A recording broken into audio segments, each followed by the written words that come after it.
ഈശോയിൽ പ്രിയമുള്ളവരെ, മെയ് മാസ ഭക്തി ആഗോള കത്തോലിക്ക സഭയിൽ ഏറെ പ്രചാരമുള്ളൊരു ഭക്തിയാണ്. ഏറെ ഭക്തിയോടുകൂടെ പരിശുദ്ധ അമ്മയെ ധ്യാനിക്കുന്ന മാസമാണ്. അത് കുറേ നൂറ്റാണ്ടുകൾക്ക് മുമ്പ് തന്നെ ജെസ്യൂട്ട് വൈദികർ ആരംഭിച്ച ഒരു കാര്യമാണ് മെയ് മാസത്തിൽ പ്രത്യേകമായി അമ്മയെ ഓർക്കുന്നത്.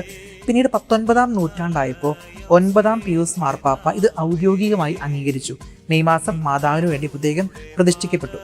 അങ്ങനെ വളരേണ്ട മാസമാണ്. ഈ മെയ് മാസത്തിൽ പ്രധാനമായും നമ്മൾ 4 കാര്യങ്ങൾ വീട്ടിൽ ചെയ്യാനായിട്ട് പ്രത്യേകം നമ്മൾ ശ്രദ്ധിക്കേണ്ട കാര്യമാണ്. ഒന്നാമത്തെ കാര്യമാണ് കുടുംബ പ്രാർത്ഥന സജീവമാക്കേണ്ട മാസമാണ്.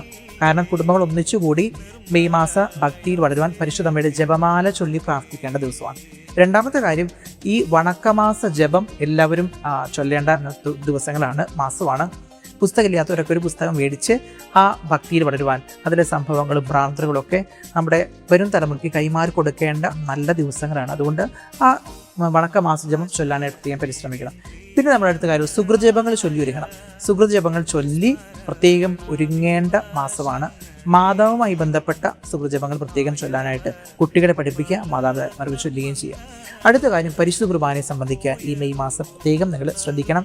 എല്ലാ ദിവസവും മെയ് മാസത്തിൽ മുടങ്ങാതെ കുർബാനയിൽ സംബന്ധിക്കാൻ പ്രത്യേകം ശ്രമിക്കുക. ഈ 4 കാര്യങ്ങൾ നമുക്ക് വീട്ടിൽ പാലിച്ചുകൊണ്ട് ഈ മെയ് മാസം മനോഹരമാക്കാം. ഈശോ അനുഗ്രഹിക്കട്ടെ.